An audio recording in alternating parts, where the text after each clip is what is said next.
letter to the church at Ephesus is actually put at a higher ground by the theological community.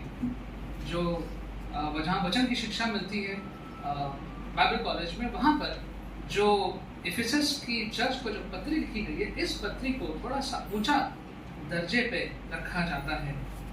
Ephesians is an epistle for the whole world.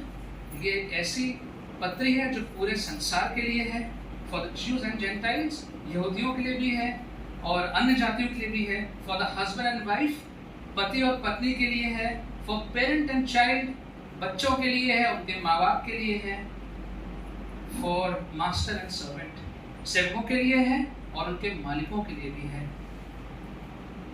It was the mind of God and will of God in Paul's day.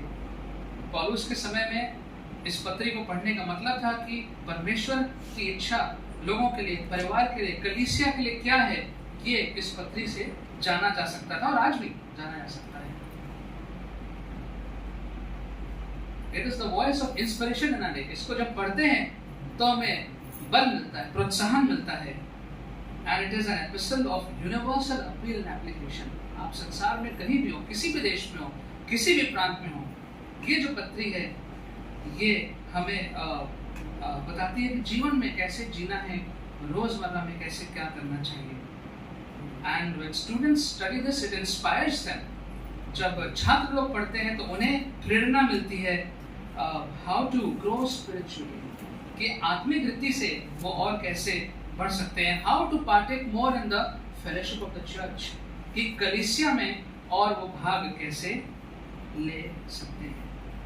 So since this is not a Bible study, therefore I have to restrain myself from giving all the details. It's just a sermon, क्योंकि ये वचन का Bible study नहीं है, इसलिए बहुत detail मैं नहीं आपको देना चाहूँगा। So if you look at the NIV Bible, the NIV Bible entitles this section verses 3 to 14 as spiritual blessings in Christ. If you have an NIV, this might be the heading over there, spiritual blessings in Christ. NIV की जो Bible है अंग्रेजी की, वो यहाँ पे जो शीर्षक देती है वो ये कहती है कि आत्मिक आशीषें प्रभु यीशु में। आत्मिक आशीषें, spiritual blessings,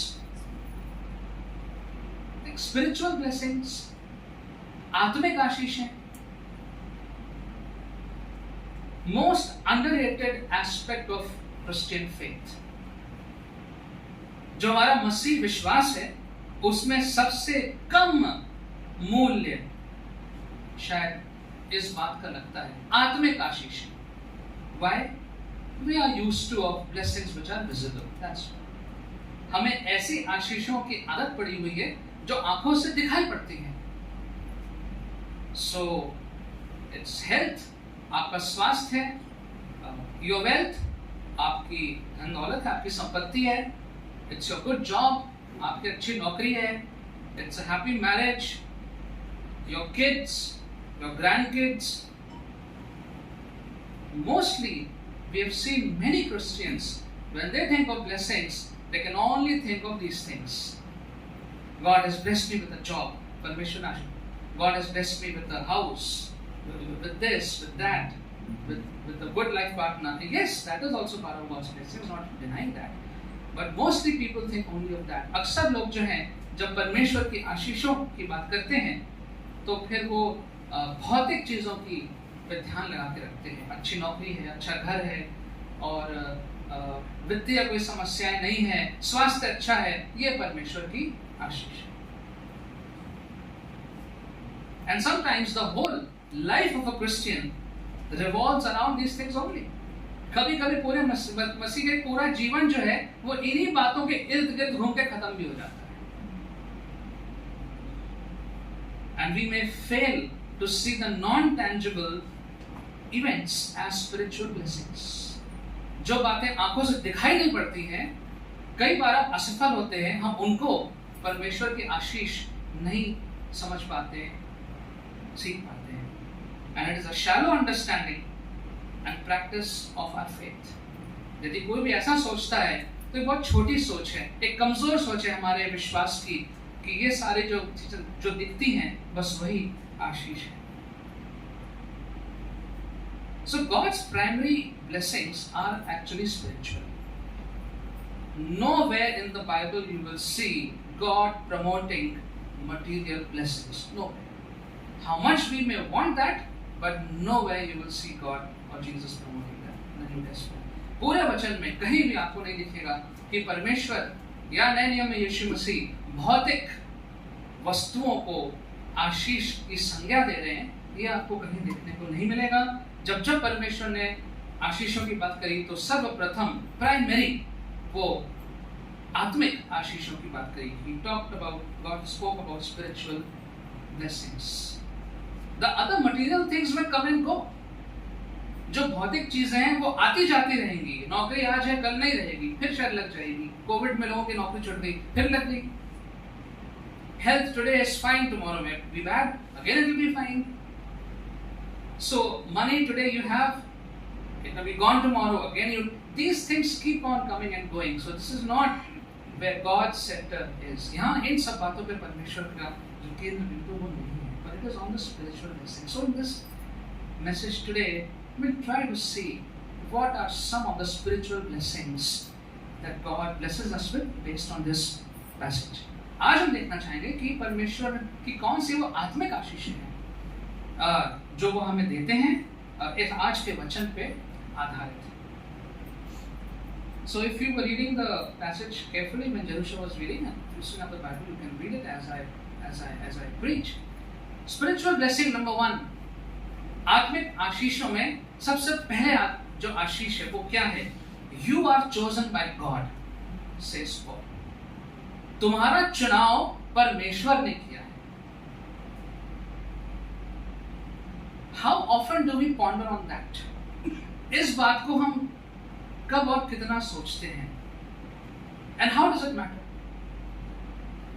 How does it matter?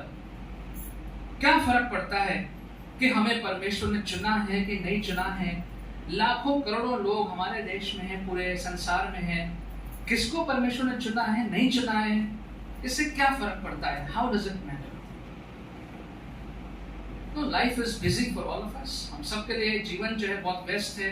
Whether you are old, young, whether you are working, whether you are not working, years go by and we stick to our daily routine.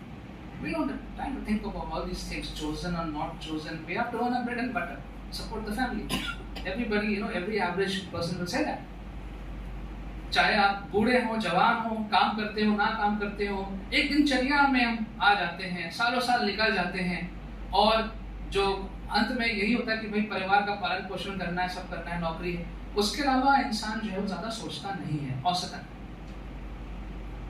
So you are born, then you have schooling, then you have college, you have a job, you get married, you have kids, you toil hard to provide for the family, take care of the aged, then you yourself become old, get certain diseases, BP, other ailments, and one day it's goodbye, and that's it. एक दिन आप पैदा हुए, फिर आपकी schooling शुरू हुई, फिर आप कॉलेज चले गए, फिर आप और बड़े हो गए, आपकी शादी हो गई, बच्चे हो गए, फिर परिवार का सब देखना भालना हो गया, फिर आप बुजुर्ग हो गए, थोड़े आपने बुजुर्गों की सेवा करी, फिर आप खुद बुजुर्ग हो गए, बीमारियां हो गई, और एक दिन आपका स्वर्गवास हो गया, चले गए. Have you ever wondered, is this why I came to earth? क्या आपने सोचा है कभी, पूछा है क्या इस कारण से मैं इस पृथ्वी पे आया? Just to be part of the cycle of life. ये जो जीवन का एक जो गोला है, क्या इसी के लिए मैं इस संसार में आया? क्या और कोई काम के लिए नहीं आया? Well, the Bible says it is God who chose to give you life on this earth. That's what we see over here. Verse 3 and 4. Verse 4. For He chose us in Him before the creation of the world. It is God who chose us. God who decided that we should be here. परमेश्वर ने यह तय किया कि आप और हम इस पृथ्वी पर आएंगे.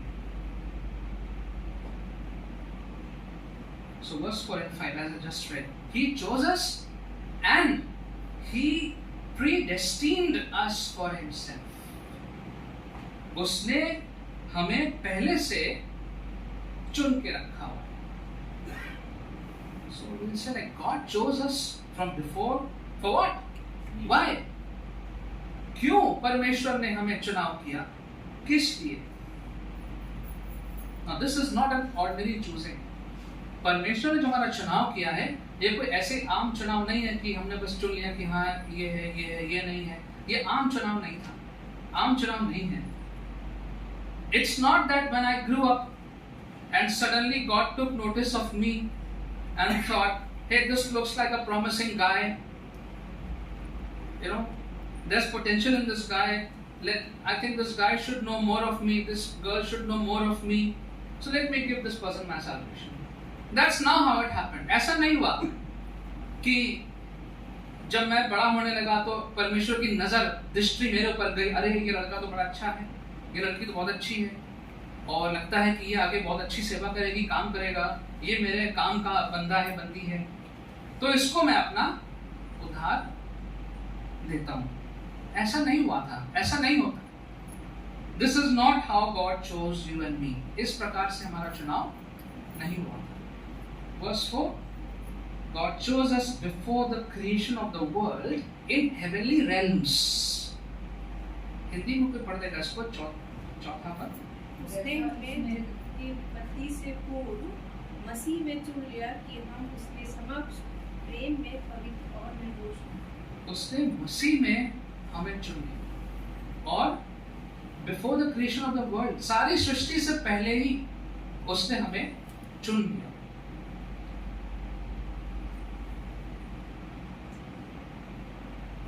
Why? क्यों? पूरी सृष्टि से पहले हमें चुन लिया. हजारों साल बीत चुके हैं, उसने पहले सोच लिया था कि आज आप हम यहाँ बैठे होंगे.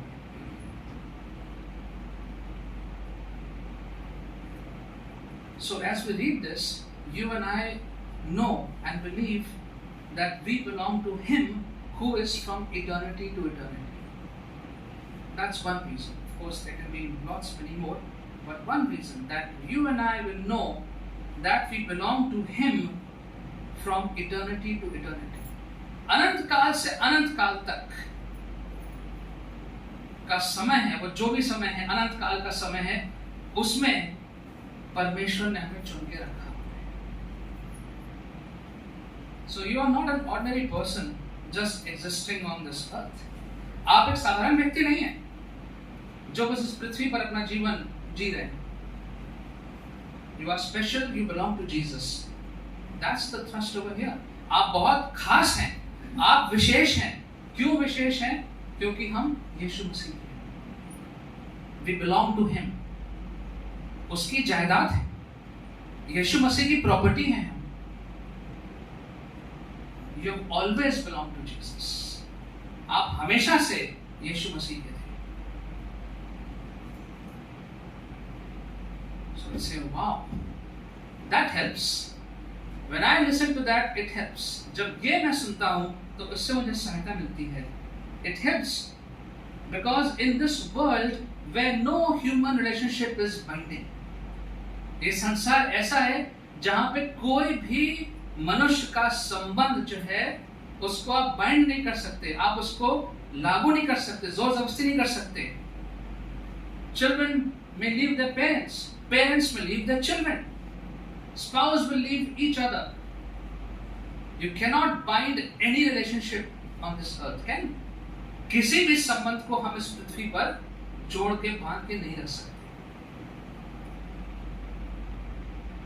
But God chose us and He has loved us from eternity. ये एक ऐसा संबंध है जो कभी नहीं टूट सकता, जो कभी हमसे अलग नहीं हो सकता. परमेश्वर ने हमें अपने प्रेम में, that's what it says, we read, out of love. परमेश्वर ने प्रेम में हमारे साथ संबंध बनाया है, वो संबंध कभी नहीं टूट सकता. The Bible says, though your father and mother may leave you, but I, the Lord, will never leave you. तुम्हारे माता पिता तुम्हें छोड़ सकते हैं, मैं परमेश्वर तुम्हें कभी नहीं छोड़ूंगा. So when we are surrounded by depressing thoughts, feeling of loneliness and rejection, कभी-कभी ऐसे समय में हम गुजरते हैं, बहुत उदास हो जाते हैं, हमें लगता है कि हमारा कोई नहीं है, हमसे कोई प्यार नहीं करता, हम अकेले हैं. then at that time know that you are chosen by God, loved by God in eternity. If no one loves me, no problem. God loves me. परमेश्वर मुझसे प्रेम करता है, अनंत काल के लिए मुझसे प्रेम करता है. That's spiritual blessing number 1. ये पहली आशीष आज के पद पे आधारित.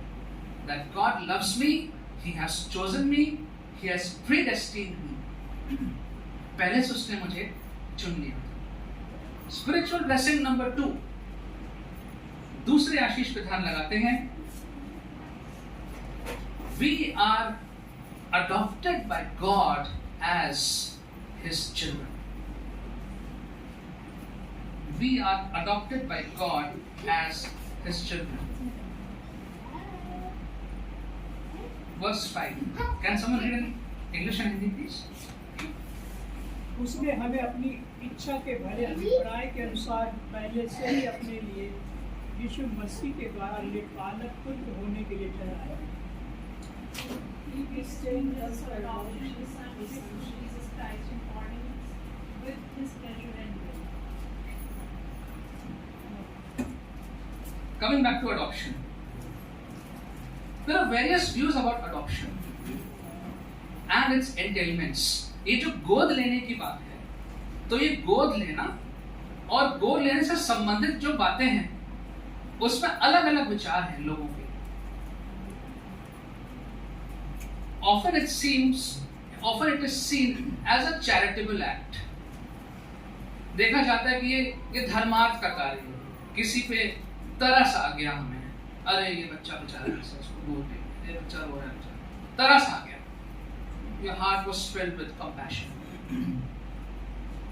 Often it is seen the adopted child may get ill-treated by the larger family.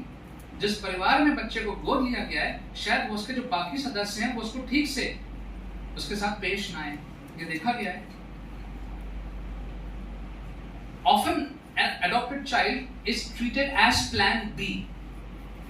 जिस बच्चे को गोद लिया गया है उसको दूसरी योजना का नाम दिया गया है. Because we could not have children, so we compromised and decided to adopt plan B. कई बार लोग ऐसा सोचते हैं, क्योंकि हमारे बच्चे नहीं हो सकते थे तो हमने दूसरी योजना बनाई, प्लान बी बनाया कि ठीक है भाई क्या करें तो गोद ही ले लेते हैं. Later there could be indifference and injustice towards the adopted child, especially if there are siblings from before. कभी-कभी ये भी देखा गया है कि ये जो बच्चे को गोद लिया गया उसके साथ उदासीनता से पेश आए और उसके साथ अन्याय भी हुआ. ये भी देखा गया है. Now what was Jewish adoption? Because whatever we are seeing here, it is in a context. जो भी हम यहाँ पढ़ रहे हैं वो एक संदर्भ में पढ़ रहे हैं. तो यहूदी लोग, जो लोग इसको पढ़ रहे थे, जिनके बीच में सब लिखा गया, उनके लिए गोद लेने का मतलब क्या था? What was Jewish adoption? The man who adopted a child had to give the same rights and privileges as he would have given to a biological child. जिस व्यक्ति ने किसी बच्चे को गोद लिया है, उसको उस गोद लेने वाले बच्चे को वही अधिकार, वही सुविधाएं देनी पड़ती थी जो वो अपने खुद के बच्चे को प्रदान करता. और अगर उसके खुद के बच्चे पहले से हैं तो इस बच्चे को उसको बराबर से सारा अधिकार प्रदान करना होता था. And this procedure had to take place in front of a magistrate. एक न्यायाधीश के सामने खड़े होके ये सारी प्रक्रिया होती थी. The child could have been a slave or from a very poor family or simply unwanted. हो सकता है जिस बच्चे को गोद लिया जा रहा है वो एक दास है, नौकर है, कहीं पे बंधुआई में है, या बहुत गरीब घर से, या उसको कोई चाहता नहीं है, अनवांटेड है. But now the child will belong to this new family. This is Jewish understanding. तो यहूदी विचार में अब ये जो बच्चा जिसको गोद लिया गया है, अब ये बच्चा जो है वो इस परिवार का हिस्सा बन गया है. It was a very serious matter because it had to be done only in the presence of a judge, magistrate. ये बहुत गंभीर बात थी क्योंकि ये जज के सामने ही किया जा सकता था. After adoption, this child was a new person in the eyes of the law. कानून की नजर में अब ये बच्चा जिसको गोद लिया गया है, अब वो एक नया व्यक्ति बन जाता है कानून की नजर में. All his previous debts and obligations in the previous family are cancelled by law. ये जो बच्चा जिसको गोद लिया गया है, अगर इसका कोई उधार है, कोई लेन देन बाकी है पिछले परिवार में, वो सब चीजें कैंसिल, माफ हो जाती थी. उसका कोई रिकॉर्ड अब नहीं रखा जाएगा. This is exactly what God has done for us. When God says that He has adopted us in His family. This is the meaning. जब वचन में लिखा हुआ, और कई जगह लिखा हुआ है, एक जगह नहीं, कि परमेश्वर ने हमें गोद लिया है, तो ये मतलब लोगों को समझ में आता था उस वक्त कि गोद लेने का मतलब ये होता है. This is what God means when He has adopted us. He has taken us away from our sinful past, from the clutches of Satan in which we were once upon a time, given us a new family of God's children. कि परमेश्वर ने हमें अपने जो हमारा अतीत है जिसमें पाप में थे उसमें से हमें बाहर निकाला, हमारे पापों को क्षमा किया, एक नया परिवार दिया, परमेश्वर के विश्वासियों का परिवार दिया. And now we are a new person. अब हम एक नए व्यक्ति हैं. And as Paul says in Corinthians, the old has gone, the new has come. पुराना चला गया और नया आ गया. This is what God means when He says that He has adopted us. It's something of very high understanding in God's eyes. परमेश्वर की नजर में और यहूदियों की नजर में ये बहुत ऊंचा विचार है. Does that help? Yes, it sure must. No matter what my past life was, no matter in which level of darkness I was lost, but now I am in the light of Christ. मेरा बीता पल जो भी था, मैं जितने भी अंधकार में था, जितने भी गहरे गड्ढे में था, मैं जितना भी जहां भी खोया हुआ था, लेकिन अब मैं परमेश्वर की ज्योति में हूं. That, to know that is a spiritual blessing. ये जान लेना, इस बात का इल्म होना, इस बात का एहसास होना, ये आत्मिक आशीष है. नंबर 2, क्विकली नंबर 3, तीसरी आशीष इसी पद में, you are forgiven. Your sins have been forgiven. 7वां पद पढ़ दीजिए इंग्लिश और हिंदी में. हमको उसमें उसके लहू के द्वारा छुटकारा और अपराधों की क्षमा उसके उस अनुग्रह के धन के अनुसार मिला है. In Him we have redemption through His blood, the forgiveness of sins according to His riches and grace. Forgiveness of sins is the core of Christianity. मसीह विश्वास का जो सबसे केंद्र विचार है, बिंदु है, सत्य है, वो है पापों की क्षमा. Often people search for forgiveness and peace of mind here and there. They take long pilgrimages, journeys. कई बार लोग जो है वो खोज रहे हैं हमारे पाप को कौन क्षमा करेगा, हमें शांति कैसे मिलेगी, तो तीर्थ यात्रा पे जाते हैं, पूरे दुनिया में इधर जाते हैं उधर जाते हैं, शांति की खोज में जाते हैं. Jesus says your sins are forgiven. यीशु कहते हैं तुम्हारे पाप तुम्हें मैंने क्षमा किए. I declare you not guilty. मैं इस बात की घोषणा करता हूं कि तुम में कोई दोष नहीं है. So I do not need to carry the guilt of my previous sinful life in my present. जो बीता हुआ मेरा जीवन था, जिसका मुझे अफसोस है, उस अफसोस को मुझे हर वक्त वर्तमान में लेके घूमने की आवश्यकता नहीं है. Jesus has cancelled the power of sin. That's what the word of God says. परमेश्वर ने उस पाप के सामर्थ को निरस्त कर दिया है, कैंसिल कर दिया है. And He has forgiven me. उसने मुझे क्षमा कर दिया, now I can live in peace, अब मैं शांति से रह सकता हूं। That's blessing number 3, spiritual blessing, to know that we are forgiven, कि हमें क्षमा प्राप्त हुई है। Number 4, and there are only 5, so coming to the close. चौथा आशीष, आत्मिक आशीष, He makes His will or plan known to us. परमेश्वर की जो इच्छा है हमारे जीवन की, जो योजना है, वो हमको बता देते हैं। Let's read verses 9, 10 and 11. 9 से 11। कि उसने अपनी इच्छा का भेद उस सुमति के अनुसार हमें बताया, जिसे उसने अपने आप में ठान लिया था, कि समयों के पूरा होने का ऐसा प्रबंध हो कि जो कुछ स्वर्ग में है और जो कुछ पृथ्वी पर है, सब कुछ वे मसीह में एकत्र करें। उसी में जिसमें हम भी उसकी मनसा से, जो अपनी इच्छा के मत के अनुसार सब कुछ करता है, पहले से ठहराए जाकर प्रयास करें। Having made known to us the mystery of His will, according to His good pleasure, which He purposed in Himself, that in the dispensation of the fullness of the times, He might gather together in one all things in Christ, both which are in heaven and which are on earth in Him. In Him also we have obtained an inheritance, being predestined according to the purpose of Him who works all things according to the counsel of His will. You don't have to struggle all life to find out what to do in life.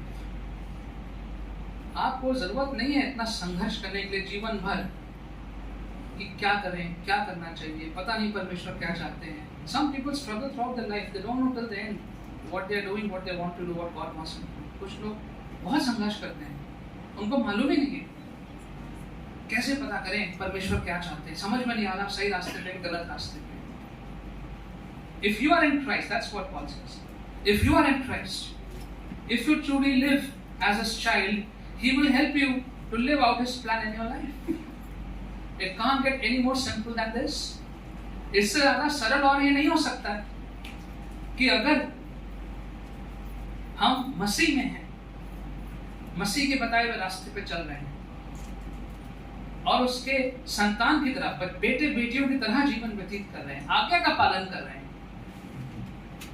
तो फिर वो हमारी सहायता अवश्य करेगा कि उसकी योजना हमारे लिए क्या है, वो योजना हमको बता दे और अपनी योजना में हमें बीच में रखे। Why should God make us, play hide and seek with His plan? Why? I don't see any point. परमेश्वर क्यों लुका छुपी का खेल खेलेगा अपनी योजना को हमें बताने के लिए? God has said, I have a plan for you.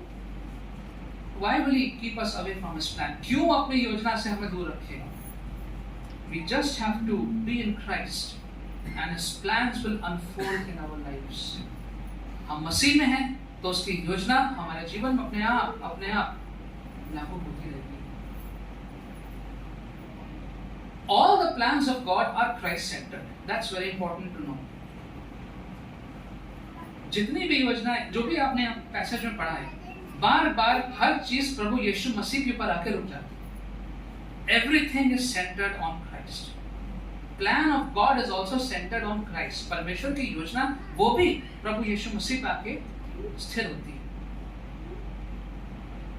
If there is any plan that you are making in which Christ is not being glorified, lose it. कोई भी ऐसी योजना बना रहे हैं और उस योजना में प्रभु यीशु मसीह को महिमा नहीं मिल रही है, उस योजना को त्याग दीजिए। Such a plan, though best from a worldly perspective, cannot be God's plan for you. कोई भी ऐसी योजना जिस पर प्रभु यीशु मसीह को महिमा नहीं मिल रही है, ऐसी योजना संसार की दृष्टि में बहुत अव्वल दर्जे की हो सकती है, लेकिन प्रभु की योजना वो नहीं हो सकती, कभी नहीं हो सकती। उसको आप त्याग दीजिए। Remember, God's plans are not just material. परमेश्वर की योजनाएं केवल भौतिक नहीं है। His plans are always geared towards eternity. परमेश्वर की योजना हमेशा इस प्रकार से होती है कि हमें अनंत काल के जीवन तक वो पहुंचाए। You may not get the job that you wanted. जो नौकरी आपको चाहिए थी, जिसकी तैयारी करी थी, शायद आपको ना मिले. But you will always remain under God's provision. लेकिन परमेश्वर की बहुतायत और परमेश्वर आपके लिए हर चीज का इंतजाम हमेशा करते रहेंगे. Does that help? क्या ये सुन के पढ़ के सहायता होती है? Yes, it does. I don't have to worry every day about my life and stuff. That is it the right decision? What am I supposed to do? Let me ask this person. Let me ask that person. Let me write a letter here. बहुत से लोग ऐसा करते हैं. तो अगर इन बातों को मैं लागू करता हूँ अपने जीवन में, तो रोज रोज उठ के मुझे सोचना नहीं पड़ेगा घंटे घंटे कि मैं क्या करूँ, सही है कि गलत है, किससे पूछूं. If I am in Christ, I am assured that I am on the right path. अगर मैं मसीह में हूँ, तो मुझे ये पूरा भरोसा है कि मैं सही रास्ते पे हूँ. That is a blessing. ये परमेश्वर की आत्मिक आशीष है. And the fifth and the last one. पांचवी और अंतिम आशीष आज के वचन पे आधारित है.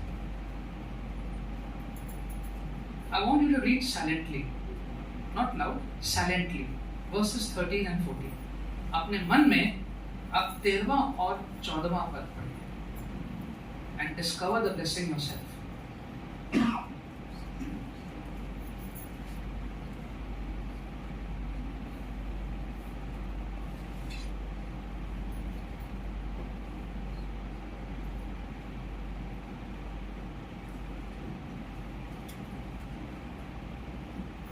What is the blessing? You have God's seal on you. परमेश्वर की छाप आपके ऊपर है. Without seal, any letter is useless. Any document, no matter how thick it is, useless. जब तक कंपनी की सील उस पर नहीं लगेगी, तब तक वो सारे कागजात बेकार हैं. You have God's seal on you. परमेश्वर की छाप आपके और मेरे ऊपर है. How? कैसे परमेश्वर की छाप आपके और हमारे? In fact, let's read it now. Let's read 13 and 14, please. 13-14 पढ़ लेते हैं.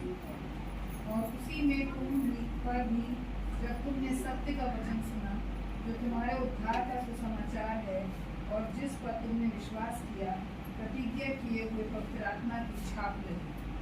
In him you also trusted after you heard the word of truth, the gospel of your salvation, in whom also, having believed, you were sealed with the Holy Spirit of promise.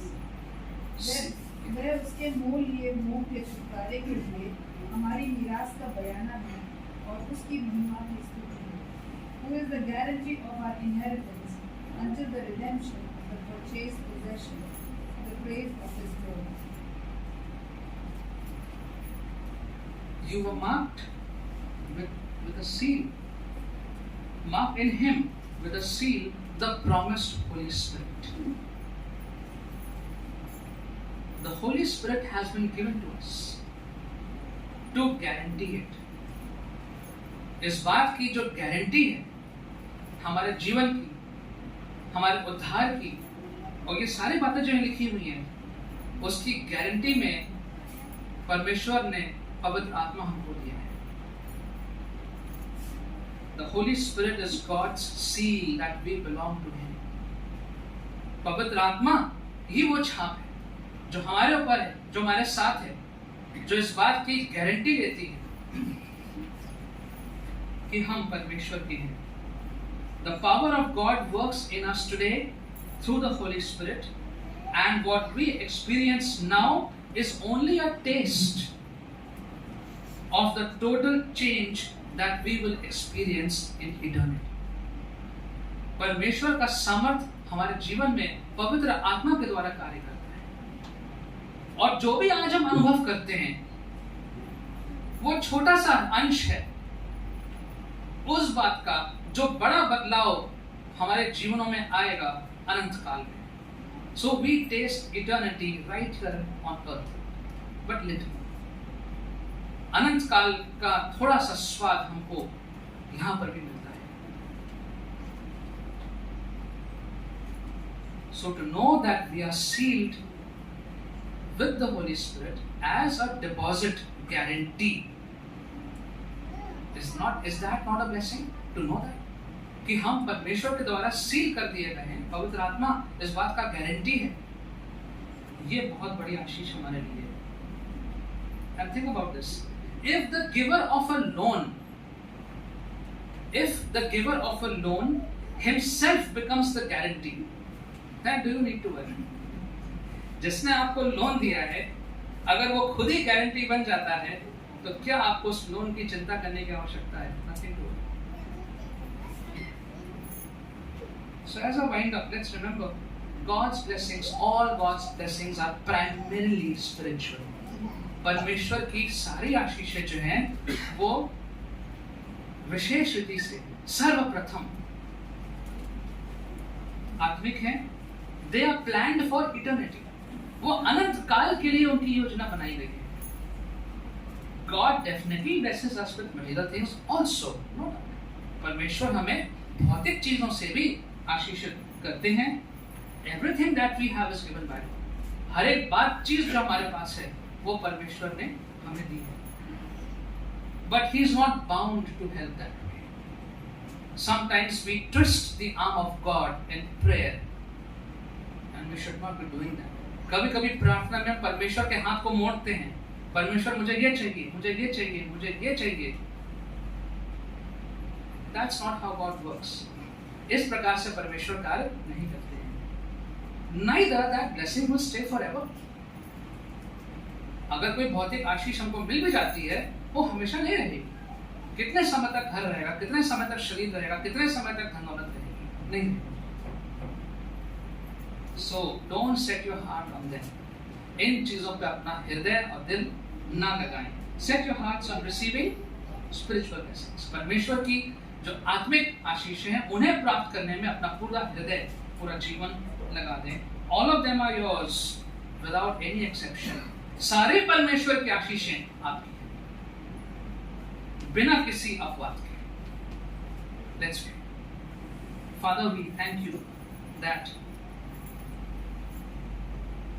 you have blessed us immensely in every way. परमेश्वर आपने हमें बहुतायत से आशीषित किया है। But Lord, today help us to recollect the spiritual blessings that you have blessed us all through this time, which we have not thought about, not thanked you enough. परमेश्वर, आरंभ से आपने हमें इतनी आत्मिक आशीषें दी हैं जिसको कभी कभी भूल जाते हैं, उनकी गिनती नहीं करते हैं। Help us, Lord, today to be focused more on the spiritual blessings that you give us through Jesus Christ. प्रभु यीशु में आप जो हमें आत्मिक आशीषें देते हैं, help us, Lord, to be always striving for that.